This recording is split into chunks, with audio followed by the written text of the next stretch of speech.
Good afternoon. Welcome back to the B&H event space. You are tuned in to Leica Stories. Today, we're in conversation with photographer Jennifer McClure. Jennifer, how's it going? Pretty good. Thank you. I'm happy to be back.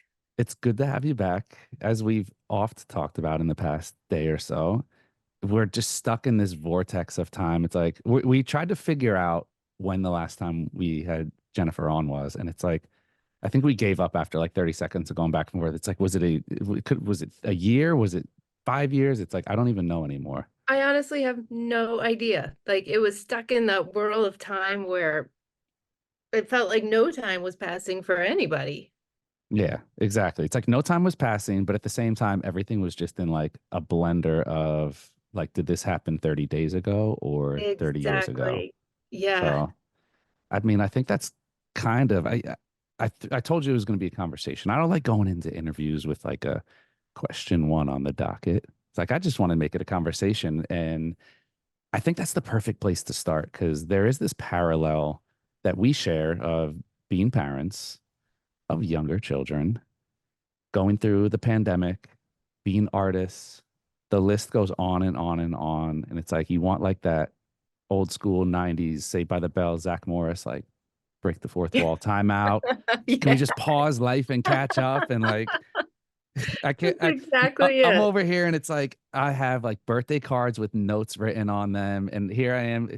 I'll get a random idea like I'm gonna make a to-do board and it's gonna be a whiteboard. And now the whiteboard is over in my son's PlayStation because I wasn't using it. And it's like we have all Yeah. these things that like life doesn't stop and it doesn't let us catch up. So I want to catch up with you. What's been going on? Like what's new and exciting in your world? What's the forefront of your mind as far as what you're doing as a person, professionally, mother? Well, I feel like I don't even know where to start. There's so much. I feel like the last time we talked, again, I don't remember when or what was going on, but I think I was still in that mode where my kid wasn't in school yet. She wasn't in pre-K, I don't even think. Now she's in kindergarten. But I was still in that mode where I was just making, and like Mm, putting it out there, like on social media quickly all the time. And it was getting out in the world in a very different way. And I kind of missed that time. It was a really creative time. It was a weird world time to be in, but creatively, I felt like, there was something where it was like you didn't it have was the a walls. habit. It was Yeah. more constant. It was all the time. And like now that we're kind of back to some sort of reality, I feel like all of my creativity has taken a weird back seat, which I don't love. Mhm. And also my kid is older now and she's aware that I really want to take her picture. And So so it's she gotten uses that harder. now. Now it's like a little chip. Like if she really wants something, she says, I'll let you take pictures. I'll give you pictures. She has the game figured out already. It's like now there's no more, which is funny because I was gonna ask, it was inevitably gonna come up in the conversation because I was interested to see like what the dynamic is because it seems like they go through a phase for most kids anyway. Yes, every kid has its own special case, but they're cool with you taking pictures and then they start to assert their dominance and Yeah. they're like, well, I don't want a picture now. And you gotta respect it. Yeah. And then they use it as a bargaining chip, which is where you're going, where it's like, I want things now. And you tell Yeah. me no. And now I realize that I can play bargaining with you. I've got control. That's what Yeah, she's realized.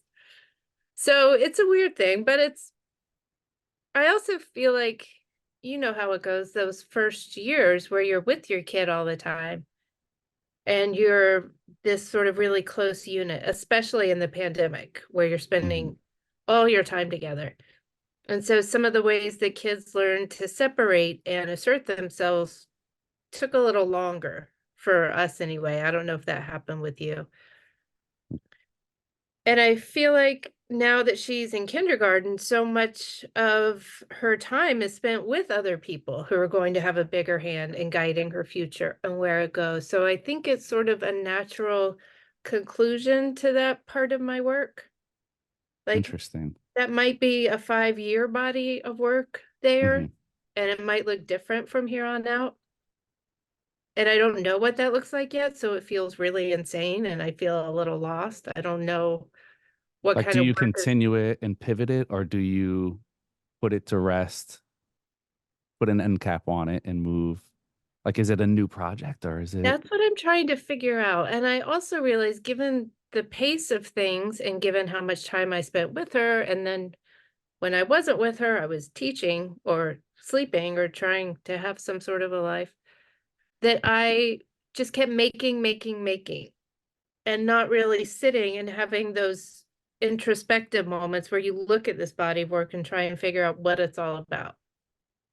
an And like, interesting point? How often do you get introspective as when you're in the depths of a project? Do you kind of get lost in it? What's your approach to it? Or are you constantly looking at the work, or do you put the work away and remove yourself from it? well, the way I made work before having a kid is very different than the way it's been in these 5 years since having a kid. Because the way it worked before, most of my projects were probably around 3 years, maybe a little more. And I would just make in the beginning. Just make work. Just kind of go with my gut instinct and keep making work. And somewhere along the line, you slow down, you make your prints, you sit with the work, you let the work tell you what's going on and what else it needs. And then I can finish it up in a way that makes sense to me. That's Mhm. normally how it works. But since having my daughter, like I haven't had that time to sit and see what the work needs or what the work is telling me. Like I'm too close to it still. Mm, that's an interesting point. And I guess it only gets harder because it's such a formative and fast moving time, especially when they're young. It's big stages. And it's not just Yeah, big stages, but it's like this is what they're going to forever remember. And you have to also balance the responsibility aspect of being a parent. Like we can't forget yeah, that. It's like you have to be there and you're setting their foundation. You're basically you're what's the word I'm looking for? You're calibrating their compass for the rest of your life. Because as you said, once we lose them to school, you realize it's coming home yeah, and it's like, well, this person said this and this person told me this. And yeah, they start coming back with new words and things they're doing and mannerisms. And it's kind of like, so it's those first couple years where you're calibrating the compass for them, but you're also, in your case, in my case, we're artists, we're creating. You have to kind of, it's like you're constantly pivoting and kind of keeping up with the hamster wheel of life yeah. and art as it intermingles. And when it was just me before I was married, before I had a kid, I could do that. I could sit and take that time. But now, like things are just moving so fast. Like you said, if you stop and sit, you can miss so much. Does that add more pressure to you? Or, I mean, some people, like pandemic is a perfect example of I never can create projects. I look at artists like you and I'm like, I wish I could like formulate an idea and execute it. And then what do I end up doing? I'm just going to go wander the streets and take pictures of things I see, or I'm going to take pictures of things here and there. I feel But like, that go Go ahead. ahead. But those are like two very valid ways of approaching a project, if you want to call it a project. Like you might not know it's a project until you look at all your work 5 years later and you start to see the threads. Mm. And you don't set out to make a project, but a project happens.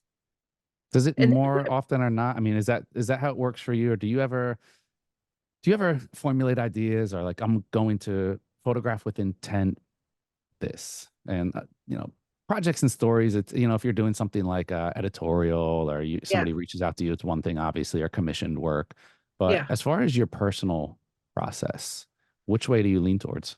Well, only one time have I started out with an idea and executed the idea according to certain parameters. And even though I was surprised by the end of it, what happened, how it turned out, I did have parameters in place. And that was one of my first projects I did, the one that was all set in hotel rooms. Excuse me. But since then, it's just been sort of making work and seeing where it goes, I if love that that. makes sense. Yeah, totally. And I think When they're, that's, yeah. yeah, go ahead. No, when it's about me. Like I also did a Mhm. project on single people and I sort of set out with some of the same parameters there too, even though again that one surprised me as well. But they're both great ways of working and people generally stick to one or the other. And there's a great book that Sasha Wolf put together. I think it's called Photo Works. And she interviewed 40 photographers, same sets of questions. And the last question in each set was, do you start first with the idea or does the concept happen later? And the answers were everywhere, all over the map. Like there's no right way to do it. And sometimes you do have a project, you just don't know it Mm. That's a because you haven't great point. edited it together yet. Yeah, and I mean, like, it makes sense when you say it. It's like everybody has their own way of thinking, of executing. And I feel like we get bottlenecked into, like, I for sure do. And I'm sure there's plenty of other people out there, which is why it's so great to have conversations like these where you can look at somebody and it's like at the end of the day, what do most people see? They see the body of work. They see the finished product. They don't see the process. They don't see what's going on up here and how important that is just to inspire somebody else who might just be executing with the wrong technique, that something that's not right for them or something that they think should be the direction they should be going. And, I know it, I just breathed a huge sigh of relief inside. I'm like, God, maybe these hard drives will amount to something one day. Jennifer's onto Well, they something here. will. Well, that's the thing. I think you come to a certain point, like maybe 5 years is a good time, and you start to print out all of your favorites and you find a space or a wall and you put them all up and you live with them. And you start to see which ones hold your attention and which ones were really cool at first for one reason or another, but don't have the staying power, if that makes sense. Hmm. And then when you have those, then you start to kind of group them up. You're like, do I have a lot of feet? Do I have a lot of backs of heads? And then you just kind of start to see if you can find patterns, or do I do a lot of red? There's so many ways you can group your photos together and look for patterns. And then a story kind of organically emerges. Yeah, and it's funny because when I look at other people's work, when I, critique, when I mentor, these are all the things that I say. And it's like when it comes to my own work, need to listen to It's myself. like Maybe I being a need to parent. mentor myself. Yeah, no, it really Do is. as I say, not as It's I that do. same thing. Exactly. It's like how often are we like, you can't do that and you can't do this? And it's like, well, I wonder why they're doing it because they've been watching me do it for 3 years, for 5 years, for however old they are.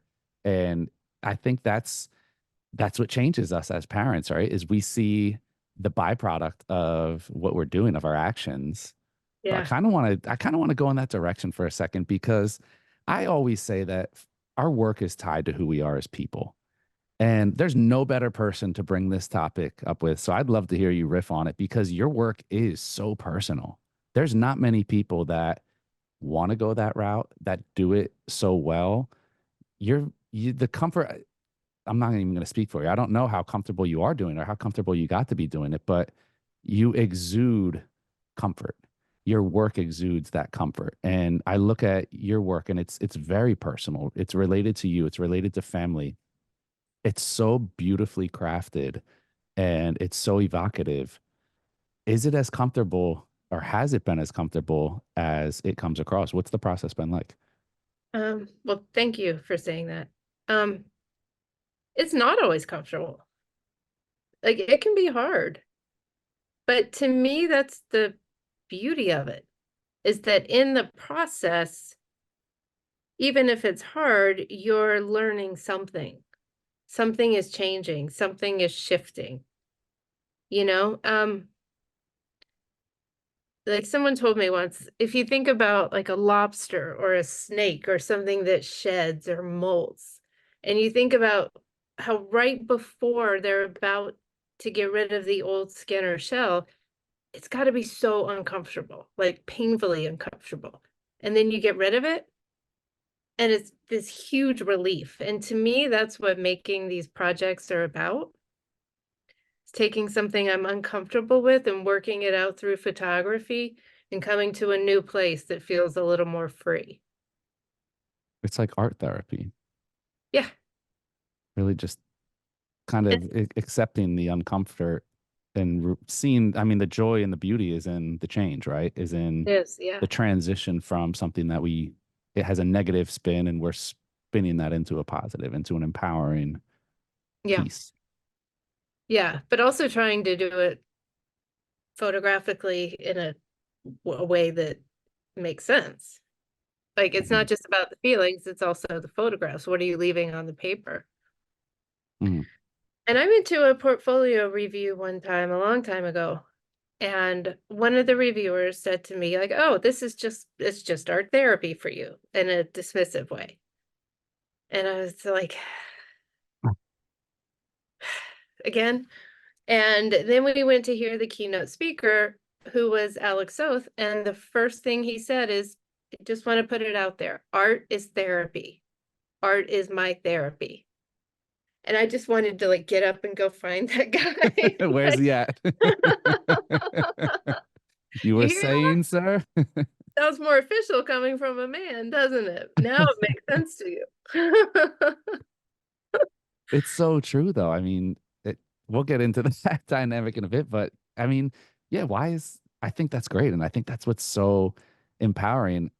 If nothing else has shown us that art should be, and the beauty of art is in the creator, it's been social media where you've just had like, look, there's good parts and there's bad parts of everything, like everything else.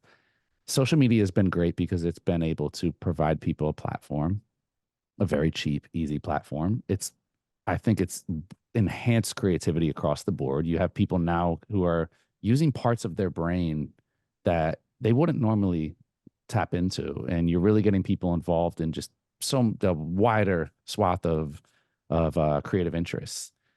But it's also cheapened art in a way. It's made us, it's like I love when you said printed. When I was over here, like she just said print, and I'm like, I'm thinking big prints.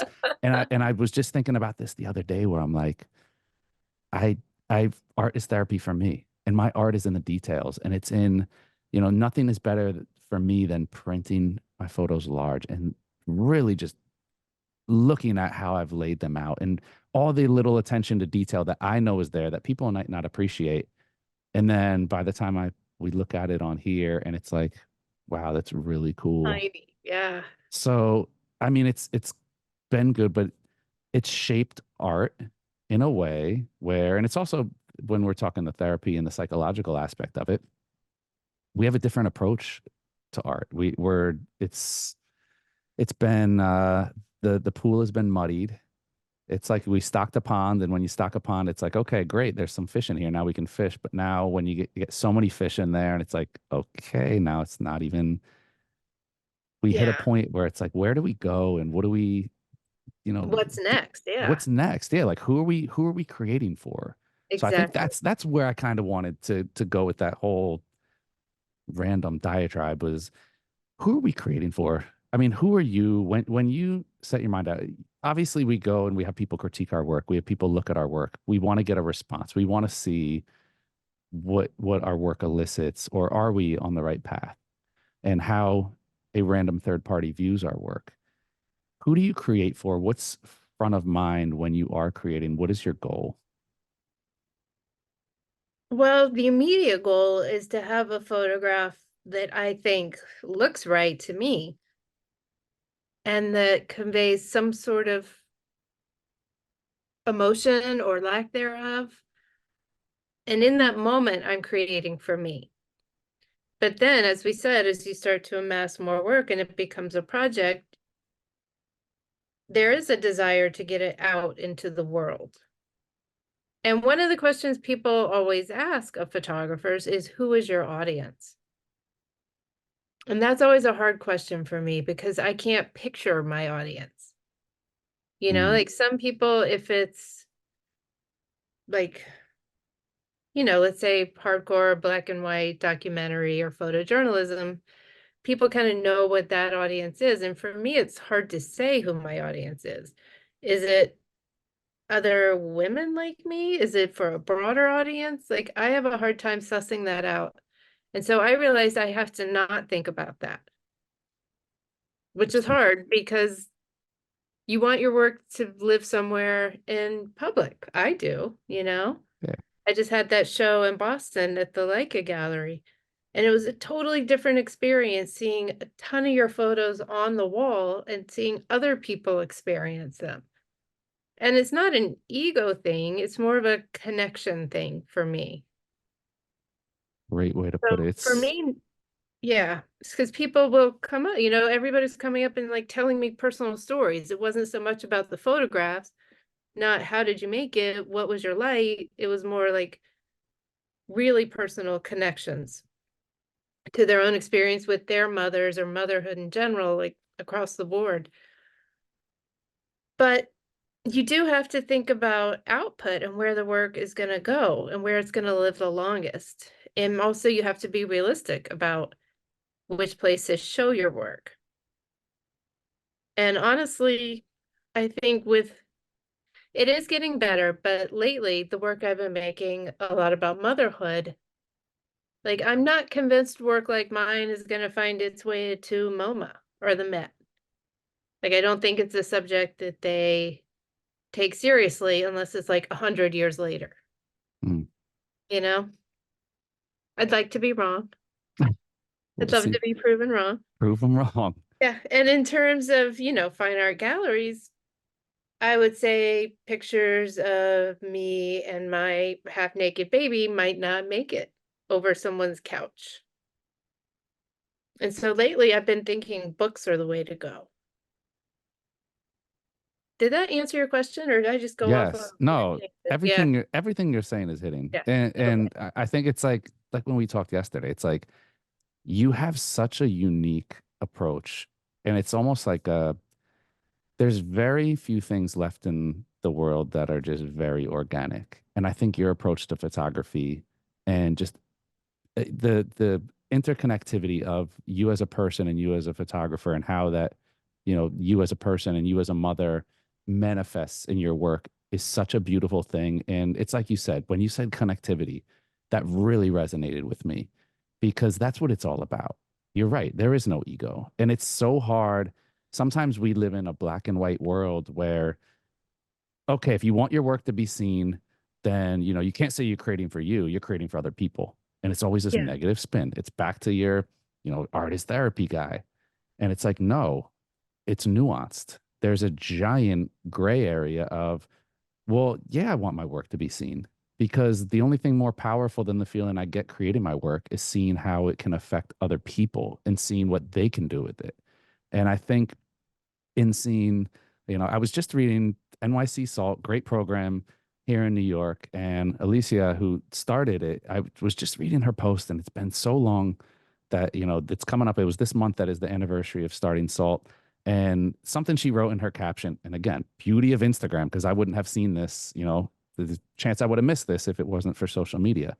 But it was basically like when she got started, it wasn't about her. It was about like she had said something like she wanted to see the people that she's mentoring surpass what she's done and achieve what she hasn't. And I think that's that connectivity where it's like, yes, sometimes it's I've taken what you've taught me and I have never even lifted a camera and I've never been interested in art or I never would have thought to photograph my family in the way that you do. And I started doing it. And that's powerful. Or sometimes it's, hey, I've been stuck on go forever. And one thing you said stuck out to me and that caused me to change my entire outlook. And that got me going again. Or it's just sometimes what we're talking about a lot of today is I'm in the same position as you, as being a parent of a young child over pandemic, dealing with the trying to create. And it's this sense of camaraderie or, hey, we're in this together from afar. Like, what's your experience been like? It makes you feel something. I think humans, as I'm a loner, love being a loner, love my time alone. When my wife is like, I'm working in the office today, I'm like, yes, I get to just be alone around. I love it. But at the I'm the same same. time, there's that sense of community that really makes us feel something different. And as much as a lone wolf we might be, this community is always a good thing. And I feel like it always builds us up. I absolutely agree. And the one thing that I learned from, just growing up in a family for a variety of reasons where people didn't talk about emotions much. You weren't supposed to have too many of them. You could be happy, but all the others, like maybe not so much. So I learned not to be honest and not to say what was going on with me. And I did that for so many years. And it wasn't until I was like in my 30s and I started making this kind of work that I realized, oh God, like it feels so much better just to be honest. And nothing bad happens really when you're honest. It opens up communication, it opens up dialogue. It's not for everybody, you know, but you can be totally honest and vulnerable and still nobody's gonna, well, maybe people laugh at you, but I don't hear about it. Like nobody comes and does it to my face. But I hope that it shows other people that they can be honest. Yeah, And they can talk about like the things that they're scared about and worried about and make art about it. And it's fine, if that makes sense. totally. I think we're products of what we, our generation of our society. And it's honesty is shaped as ugly in a society that has beautified being fake. And I think Yes. that's the heart of it Yeah. is I thought about it yesterday. I was running in that miserable weather we had here and it was hills and I hated it. And I'm like, why am I out here? You're talking to yourself, you're trying to keep going and I'm like, you know what?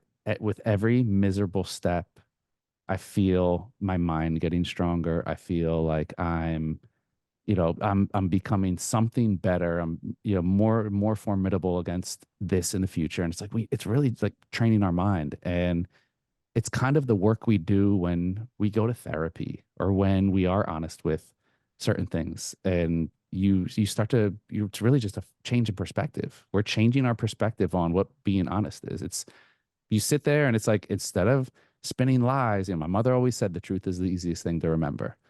It is. And it's it works not that great on a kid. Maybe you Yeah. tell me that again when I'm like 30 and I'm like, you know what, mom, you're right. Cause now, once I have Yeah. a kid, it's great. Here and then in my 40s, get it. I don't want to hear Yeah. it at 16, but I can sit with stuff now and be like, you know what? Yeah, I screwed up there. I messed up. This is on me. And then it's like, wow, that was so easy. Why haven't I been doing that my whole life? And if Right. we spin it into like, art and society, it's like everything's so fake. And I think that's again going back to your work, it's so real.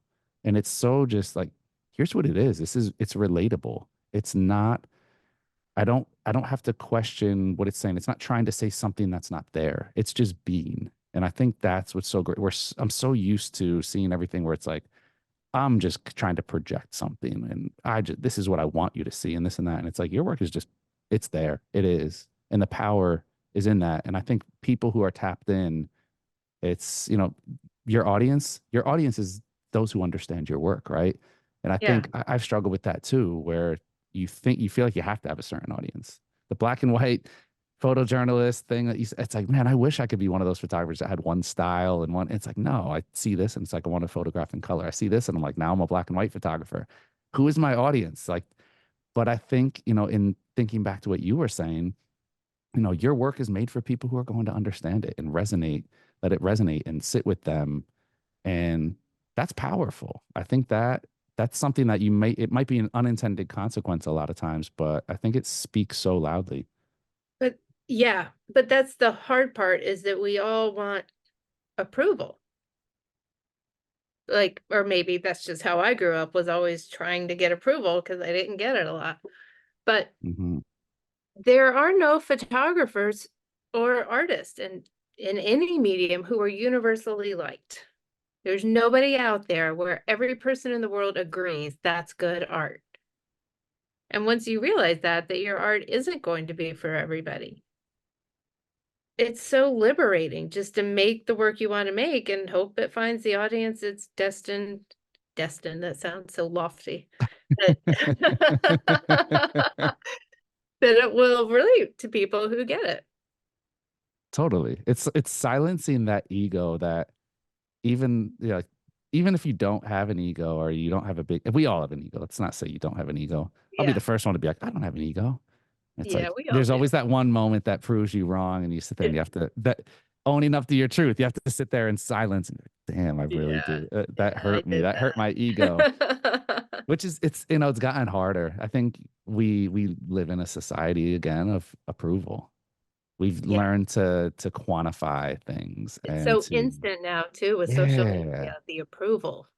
Yeah, remember when if somebody was on the phone, we couldn't even go on the internet, and now it's like, Yeah, right? God forbid, I posted my picture 5 seconds ago and nobody's liking it yet or sharing. It's like, That's what have we exactly. become? What have we become? But it's funny, because a lot of this, just reminds me of how it is to teach and trying to teach your students to make work that's true to them, not work that they think will be accepted by X Gallery or Y magazine.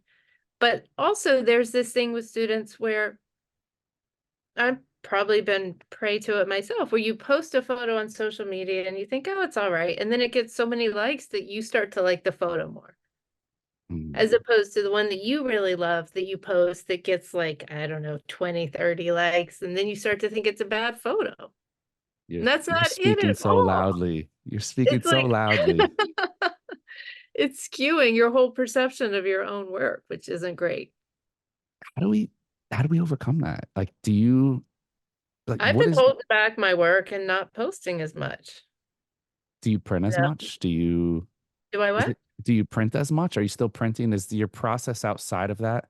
Well, Has what I has tend to do is generally like if there's a deadline for something, like applying for, I haven't been applying for a lot. Like my time is just crazy. We'll get to that. mhm, Um, if there's like a grant application, then I'll print stuff and try and get an edit out.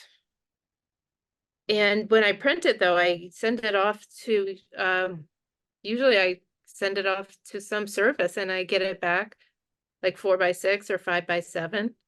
Because it's not about the technical quality, it's about the content and what's going on, what's working, what isn't. So I print all those and put them just all over the house and do what we talked about, walk past and live with. And, there's so many photos that I love that I've never posted that aren't on my website, just kind of waiting to see where they fit in.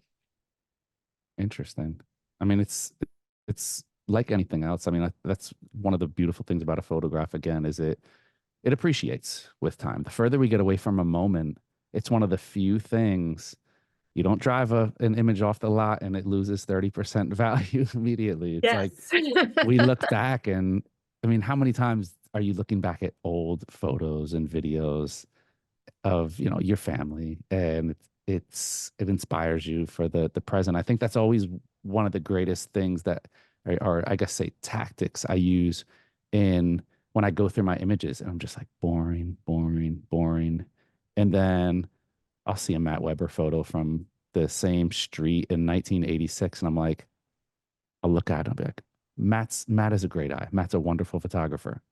But Matt literally stood on the same street that I stood 40 years later, and he took an image, and the image aged. And it's the Yeah. age and the distance from that moment that really made the impact. And Yes. you're looking at a different time and a different generation, and that's where the appreciation is. So then I'll go back in my work and I'll look and I'll say, how is this image going to age 30 years from now? Am I going to look at it differently then than I am now. And I think it's the same with people. And do you go back? Do you often revisit old work or just old like family photos in general? And how does that Well, I impact you? revisit old work from time to time, not always, but if something comes up and you need to submit or find a new edit. And I'm always surprised by photos that I had dismissed back then because we grow and we change and our tastes change. And sometimes I'll find one and I'm like, oh, that was the one. Like I put the wrong one out into the world all this time. And then it makes you want to find a new way to put it out because you realize that's the one I really like. But there's definitely something to be said for photos that record a time and a place and holding on to those. Because you're right. When you think Mhm. about a lot of the photo essays that you see out there, it's like New York in the 90s, Staten Island in the 80s. And they're awesome because they do evoke nostalgia. And that's like, can't beat that. No, of course not. I want to go back to what you just said because like you're triggering so much in my brain in ways that it's like we never know if we're alone in thinking something. It's like how many times I go back and I'm like, that's the one, and I missed it out. And then you're like, how do you handle it personally? Like you go back and say you've released something, something went out to print, something was part of an exhibition, or is that something that, and you go back and you find that that's not the image? Does it affect what you put out in the world? Does it affect your process going forward and how you look at and call your images? Well, I definitely take a break between when I load up the images and come back and look because I know, and it happens from the moment when you're taking the images and you see one in camera and you say that's the one. And you load them up the first time, you go, no, that wasn't the one. This is the one. And then you wait a week or two and come back and you're like, okay, wait, that's the one. Like that's where I miss film because you had that forced break Mm. for you to think about your images differently. I think in the long term, though, like it's one of my projects that's been in the back of my mind that I still haven't had time for, is to go back and pull out all of the outtakes and put them together, even from different projects that weren't necessarily related, because I think that could be a really crazy body of work. It's interesting. You talked about grouping earlier, and I think that's where it's interesting to look at when you group things together. You can take, if you take the right images that fit together, you can take stuff that is might be mediocre. It doesn't have the same pole, it doesn't stand on its own the same, but you put Yeah.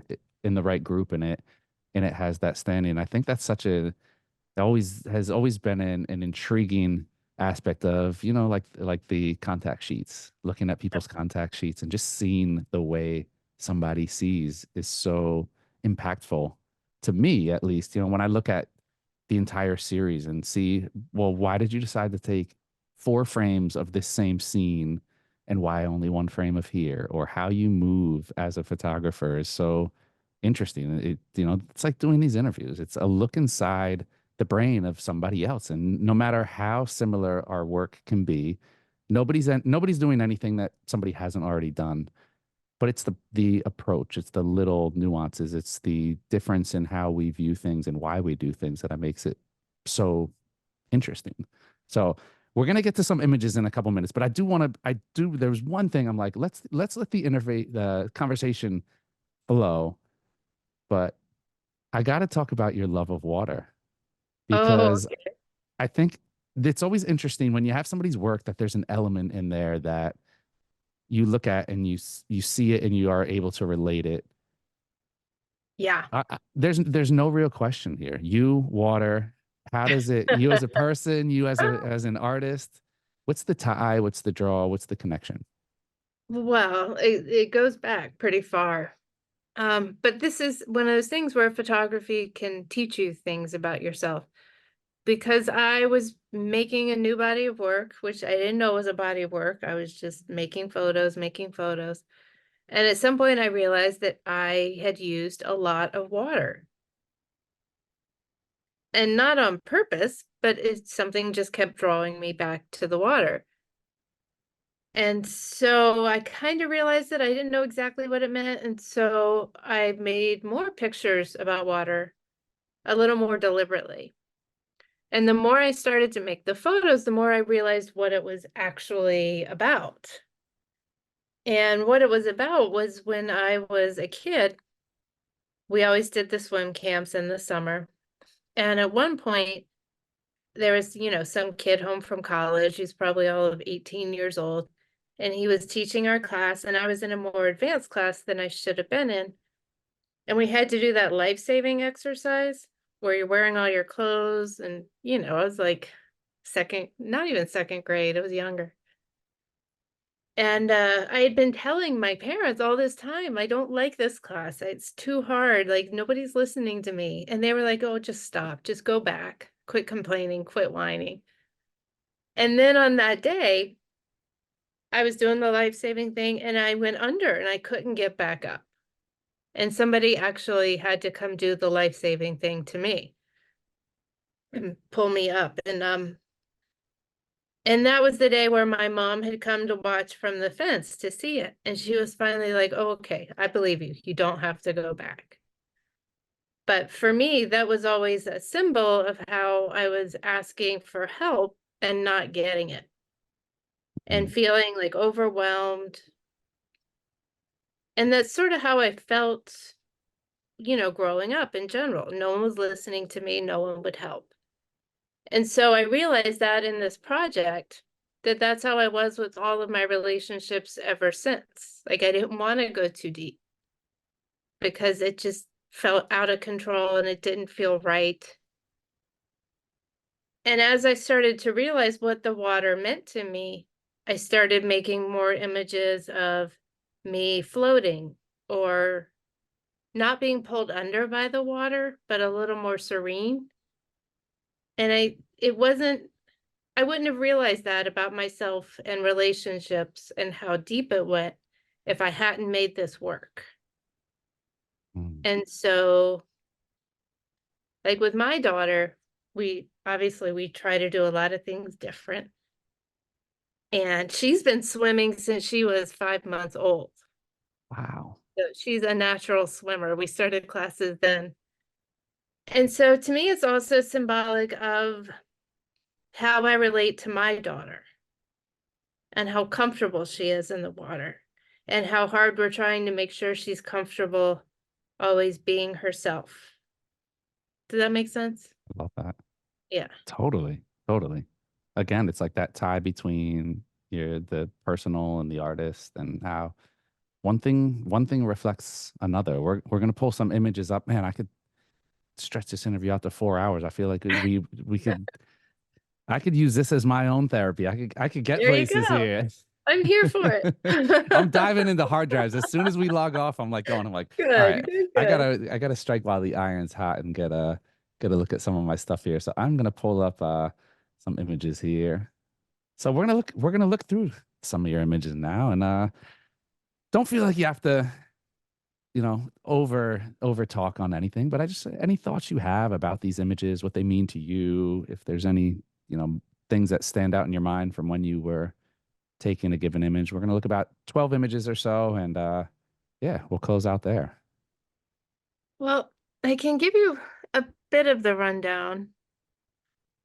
Um, a lot of these were, well, a few are starting earlier on in the pandemic, which, I would have felt this way with or without the pandemic. But I felt like when I became a mother, I was so concerned about making sure that she felt cared for and loved and heard and seen, and I was so present that I felt like I was disappearing a bit. I have a whole series where I didn't realize, again, I didn't know I was doing this until I looked back at the pictures, but I have so many where she's literally in front of my face. You can't even see my face. And that's what some of these are about, like feeling like we were so much the same person and in the same space that I was totally losing myself. Interesting. Now, before I go ahead, I gotta ask, Leica, thank you for hosting this event. Your Leica setup, what's the go-to for you? What do you shoot most of your work on? Oh, I'm so grateful for like I feel like my whole shooting process became so much easier when I switched. And I'm not saying that because they're hosting. It's just really it was a big shift. Um, so it depends, I always have one smaller one around, a CL, and that one has a touch autofocus and release. Mm, So you just touch the back of the screen, and it'll focus and take the picture. It's not always fast enough, especially with a toddler who's running around, but it's so much faster than the way I was shooting before and trying to focus, compose. mm. It was so much work. And this just made it so much easier for me to take pictures constantly. And I felt like I was cheating at first. I thought these they can't be right. But the more you realize, like, it's where I'm holding the camera, it's what my settings are, it's where I'm pointing the camera. So that changed a lot for me. And that just made me use my camera more because it wasn't this tool that I didn't understand. It was so simple for me to pull out and do and throw in my bag and carry with me. And that really changed how often I was making photos. And it doesn't matter what you're doing, the more you do it, the better you get. And so I feel like it was education just condensed in a couple of years for me. Love that. So yeah, so a lot of these were the CL, and I have a zoom lens just because with my kid, like things happen so fast. I can't always get myself over there. You need a range. Yeah. And then I got the SL2, and that changed a lot for me as well. Because the range on that thing is phenomenal. It's insane. Yeah, I don't have time to edit, you know? I'm not one of those people who spends hours in post. Like, I need to Mhm. get it in there, get it right, and keep moving.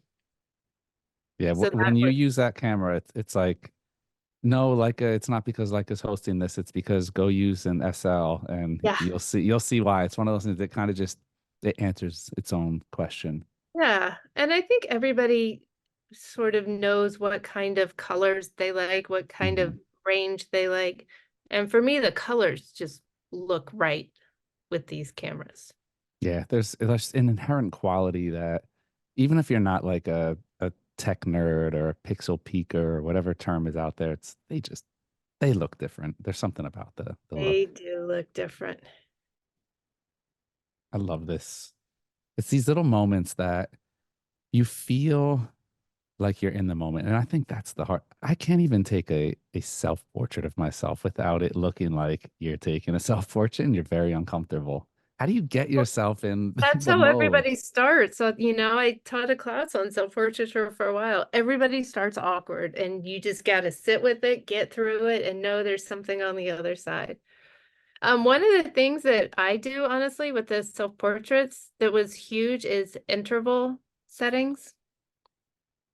So So kind of if just removing yourself from the camera altogether. You're Well, not, what it is if you're going back and forth and setting that timer, you're not getting out of photographer mode at yeah, all. You're constantly photographer.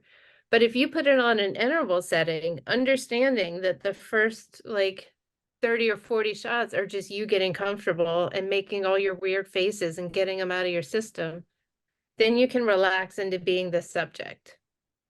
And that's, I think, where things happen. you just totally exposed what I've been doing wrong then when I do interval. You said the first 30 or 40 shots. I'm like, when Oh, I'm you got doing, to do a oh ton. my God, You just have to that's understand that a lot of them are going to go, but also understand there might be someone like one of those there in the beginning that you didn't intend, but it's the magic one. Jennifer. I set my intervalometer to like 5 photos, and I'm like, okay, the first two are going to be me trying to run back and get in place and I'm way off. I'm like not You're even. I'm way not off. even in the ball. Okay. Yeah. Ah, this it makes me feel a little better. Yeah. I love this image. Oh, thank you. Yeah, feeling like a shadow. Just everything about it. I mean, the I feel like I'm in one of the like I'm in a critique right now where it's like I have to see like very elevated things, and it's like just the length of the shadow, the long shadow. Obviously, you have the play between mother figure and you're the larger figure, but you're the shadow, and the light is on her, and she's the tiny figure in the frame. The leaves, the overgrowth in the foreground, but the flowers blooming in the light in the back. There's just so much here. I don't know if I'm reading too deep into. I feel like one of those people like, sir, you're seeing stuff that's not there. But No, but it's this is like this is also the beauty of photography in general, is you can be in a scene and take a photo because you feel that it's the right time, it's the right mhm, place, you make the photo. And it's not until you get home and in the editing process that you notice, oh, those flowers there. Oh, that, in the moment, I don't see all that. But that's where in choosing the photos that that meaning can be made, that metaphors can emerge. interesting. Now, just the home thing in general and the personal aspect of it. What made you want to decide to go that route, or was it just I like taking pictures in a space that's comfortable to me, or was it anything beyond that? You mean making photos at home? Yeah. Well, I mean, it started. I think when she was born, and we were just home all the time. We were together all the time. And that's where we were a lot of the time. I mean, you Mhm. go out for part of the day, but it was she and I at home all the time. And then with the pandemic, obviously, No choice. home all the time. Like you better get right with your home and learn how to make photographs. It has to become a sanctuary. Yeah. You Where know, was this? Like um, what was the setup here? we went to uh I don't remember, it wasn't the first summer of the pandemic, but the second one. We rented well, actually my parents, they rented a house because that felt more safe than going anywhere. And so we Hmm. drove down there and it had a balcony that looked down over this green stuff. And so we set up the camera up top. And my husband helped with this one. It helps having a creative in the house, right? Yeah. I mean, it makes things a lot easier. Is it It obviously does, but he and I see things a little differently. really? And there are some times where I'm like, all you have to do is just hold it like this and take this. And then I run and I get in and I come up and there's a different picture. And I'm like, That's you not know, what I was going for. he's like, I did what you told me exactly. No. I mean, most couples would prefer at least he knows his way around a He camera. does. Yeah, It might yeah, be a different vision, but it's like yeah. I'm like, okay, less sidewalk and over here. Come on, rule of thirds. What's the rule of thirds? I'm like, I know.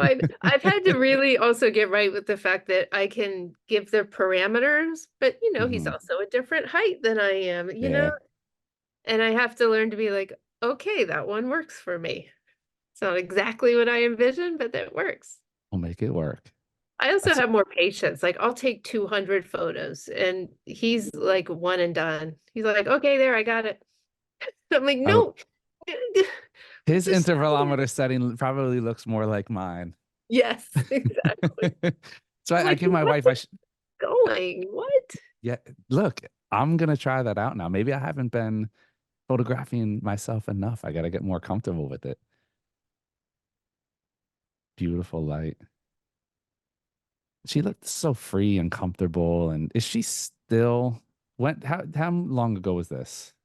Oh, she must have been two and a half, 2.5, I Is believe, is or she three. still as easy to photograph? Is she still as comfortable with the camera? Is she more comfortable when she's not using it to get She's just so things? much more aware of it now. Okay. Whereas before she would just get lost and not see me. But she's like lately we've been doing more. We went through a phase where she was like, Mommy, no, put the camera down. And I realized she just needed me to be present. Hmm. So we had a long phase where I was like, okay, this is what she needs. She wants me here, not me behind a camera a little bit removed. And so lately she's been a little more open because lately I've been realizing like, okay, I had a little rest here, but we need to get back in it. And so she's been pretty good about letting me start again recently, but not as free. Of course not. That's those things that change and you want them back. That's how it goes. She wouldn't sit for this picture now, would she? Or I mean, I feel like they're all over the place a lot more and Oh, they're I mean, this one was actually from September. oh wow. Yeah. Yeah. And so, I mean, it's this whole game we have to play. I know you know how it is sometimes with your kid. You've got to like go through this process that they want to go through. And so sometimes I'm like, you know what? I don't want you to be in any of these pictures. I just want me in these pictures. So Mhm. you go over there, you entertain yourself, and I'll let you know when I'm done. And then of course she wants to be in the picture. Of course. So I have no control over what's happening in the picture. Again, it's like, when my husband, I don't know what I'm gonna get. So a lot of this has been letting go of what I expected and letting her do what she wants to do, which I guess is raising a kid, right? Yeah. I mean, it'll be interesting too to see our children are growing up in it, like we said, the social media age where they have access to all the stuff that we didn't have access to was like, man, I remember going drop. You had to drop the film off over in the corner of the AMP parking lot in a little photo kiosk, and we weren't taking pictures of every single waking moment. We weren't posting pictures for likes and approval. So it'll be interesting being that, we're not the type of people that are on social media out there like, hey, I'm going to go turn my art into a reel and put some captions on it just for likes. They're growing up with that artist culture. So it'll be interesting to see how that bakes into their DNA and how it competes, I guess, or melds with what they're being experienced to outside of us. Exactly. I mean, there are kids who've grown up with not no cameras, but with their phones. Like you see kids now whose whole feed is just them like this, taking their own Yeah. photo.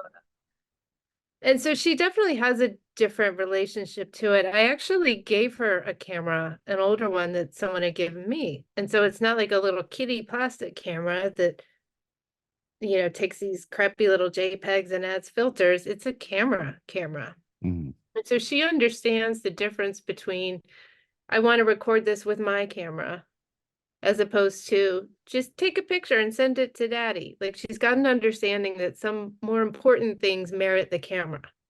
Interesting.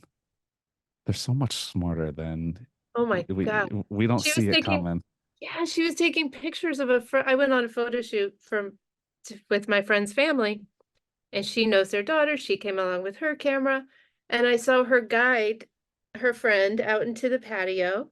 She was like, okay, I just want you to stand here in this light. If you could look over here. And she took a couple and she said, I can see that you're a little cold. I'm not going to keep you. I was like, oh my God, she's been paying absolute attention. She knows your best student. But she knows it's also a more like serious, let's take photos, be calm. It's I love that. interesting. This is such a great moment. And this is one of those images that years from now, decades from now, is going to be such a cherished image. Yeah, I hope so. Yeah, we Just moved apartments and our apartment doesn't have as much light, which has been tricky to get used to. mhm, And so my husband one weekend rented a house upstate that was all glass, a little like tiny garage apartment. mhm. He was like, here you go, here's light. I love it. And that's what it is. It's obviously the moment, but the light and that relationship to light in our images and contrast, so powerful. And again, like I couldn't set this photo up. There's no way. Like I can't Hmm. make two people go, especially a kid, like go exactly where I want them to go. It's you've got to put the elements together and then hope photography does its magic. Yeah, and going back to just the organic nature of your work, it's like when it's like something that when you play with it too much and it turns to mush, and it's like you just let it be, let the moment be itself, and don't over direct. And Yeah. anybody who's a parent gets this image. Yeah. And like I said earlier, your audience will always understand. They may not have a title or they may not have a hard No. outline, but they'll get it. I remember this image. Yeah. Well, I had done some when I was pregnant with this pink Yeah. cloth because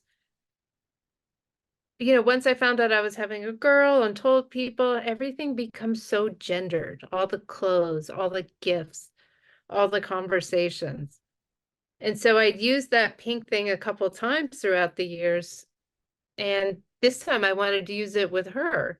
Because again, like she's there in her pink polka dot dress, which she picked out, like how does the gender thing keep playing out? How subtle is it? And so I wanted to show that it can be this trap sometimes. Love that.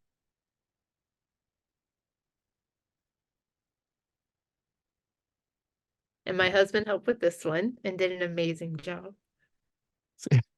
Does he get a scorecard after every Well, he sees which ones make the cut. He knows. And this was supposed to actually just be me. I just wanted it to be me. And she just didn't want me Interesting. out there in the water by myself and was trying to get out there. I mean, this is why for every, there's a lot of people, it's like, a photo should speak for itself and a photo doesn't need words. But there are times when knowing what's going on behind the image, like just that small piece of information right there, then you look at the gesture differently and everything, just I yeah, it's I two like the different. Yeah, go ahead. I always love knowing the stories behind certain images, but when I look at other people's work, but it's almost more fascinating when you can look at an image and get different readings from it on your own. Yeah, Like to me, that's what I kind of go for, a photo that has enough mystery or something that's ambiguous that someone can bring their own story to it. totally.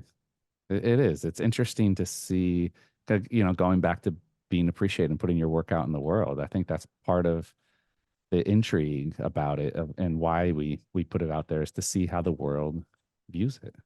Yeah. And that was a total accident. Oh, really? Oh yeah. But I love it. It's like mind trippy for me. Like I look at it and it's like, wait, is she holding the table? Is she not? Is it an illusion? It's like the table looks like it's further, and then I'm like, no, it's in front of her, and it's like the reflection. It's those Yeah. happy accidents. Yeah. Yeah. And as I'm grouping these photos, like I think about doubling, because she's doubled here. Hmm. And it makes me think like as a parent, what kind of daughter do I have? Am I doubling myself or am I making something different? And these are the questions I ask when I go through and I edit sometimes, like how are we together? How are we doubled? How are we reflecting each other? Mm.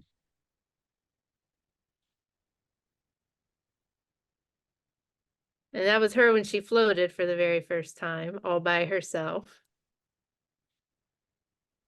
I've never been more scared holding my Leica in my life. Was was this the CL or the SL? CL. Okay, yeah. So it's a And I'm little a out. little lighter. Yeah, like I couldn't see what I'm photographing. I'm just trying my best. Strapped on so tight.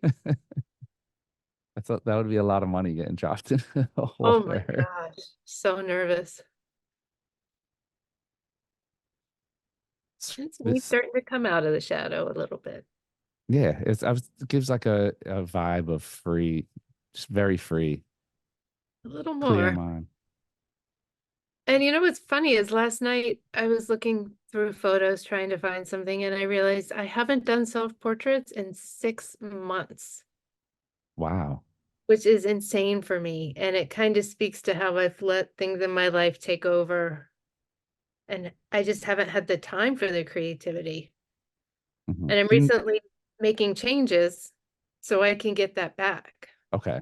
So it is something that you're cognizant of and you Oh, want to get back to absolutely. it. Yeah, I've been feeling a little like off kilter and I couldn't figure out why. And then when I really sat down and looked and saw that that happened, I'm like, oh, okay. I need to check in with myself. I need the introspection that hasn't been happening. That's And awesome how you can connect that and yeah, how it empowers you, which we should be the number one benefactor of the work we create. exactly. I've just been so busy with I had the show at the Leica Gallery in Boston, and that took a lot of prep work. And Hmm. I catch every cold my kid gets, and I was knocked out for a month. And then I recently took another job as Hmm. a photo editor. And so between that and teaching and my kid, like there's no time. You're juggling everything. A little bit. So a lot of the teaching is going to go on the back burner, Okay. I think.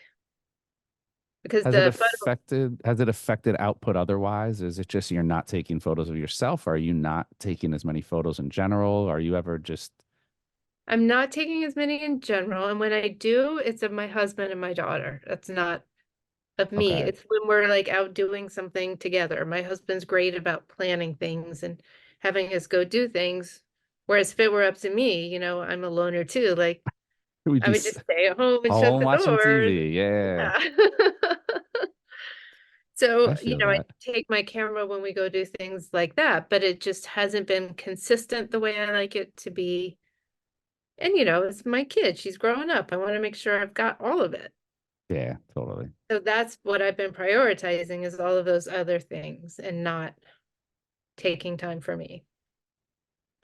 Interesting. Well, That has Jennifer, wow, changed. this is great. This I think this answered as many questions, as prompted as many questions, and it really I think that's the sign of someone who really possesses an inherent gift to go deeper and to inspire us to go deeper. I think that so many of what we, so much of what we come across is surface deep, and there's not as many people who are as introspective and in tune to ourselves, and they don't look deeper. There's, it's like a art has become like a bag of Cheetos. It's like you think you want it, and you eat one and you're like, this is horrible for me, but you keep eating them and keep eating them and keep eating them until you're sick to your stomach. And it's like, it's like that's the snack Yeah. version of doom scrolling. And I feel like you put so much on the table to consume here and take back into our own work. So I want to thank you for that. It's a gift that keeps on giving when you're inspired. And it's something that we can really take into our own lives, take into our work. I'm over here taking notes as a parent. How do I balance the two between busy Yeah. life, work, family? Well, I don't have that figured out. It's you gave some good notes. I got some Cliff's notes here. I'm gonna take it Okay, back and workshop it and I'll let you know how it goes. We'll have a good. conversation a Okay, year out and it'll be like, I'm in a excellent. great place now. But I do sincerely want to thank you. It was good to reconnect and get to see your approach. And I think that's so helpful to not just me, but to everyone out there, because it's not just about me, people. I may host, but I'm looking out for you. But no, I want to thank you. Of course, huge thank you to Leica for hosting. But where can everybody find more of your work and what you have going on? On the website and probably Instagram. There Those you are the two go. places I put the most stuff. Perfect. We'll get those links dropped for all of you guys in the comment section. Make sure to check it out. We're gonna have to look. We have so much more we could have dove into, so we're gonna have to get you back on to follow up. And I know you're founder of the Women's Photo Alliance, which we didn't even get to touch on tonight. It's like we should have went there when you had your critique, and it would have been the Oh, perfect that part. would have, well, there's so much more to be. Yeah. Yeah. It's so nice to talk to you. Thank you. Likewise, I want to thank you again for your time and for just your outlook. I think it's great to talk to people like you and get all that out into the ether. So huge thank you to Jennifer for joining us, of course, Leica for hosting, and everybody out there who is listening, watching. I hope you're all being inspired as well. This will be available to watch whenever. Just head over to YouTube, just look up B&H Event Space. You can find this and all of our other recorded content there. So Jennifer, thank you. And to all of our viewers out there, thank you for all of your support all the time. But that is it. Another edition of the B&H Virtual Event Space now in the books. Catch you on next time.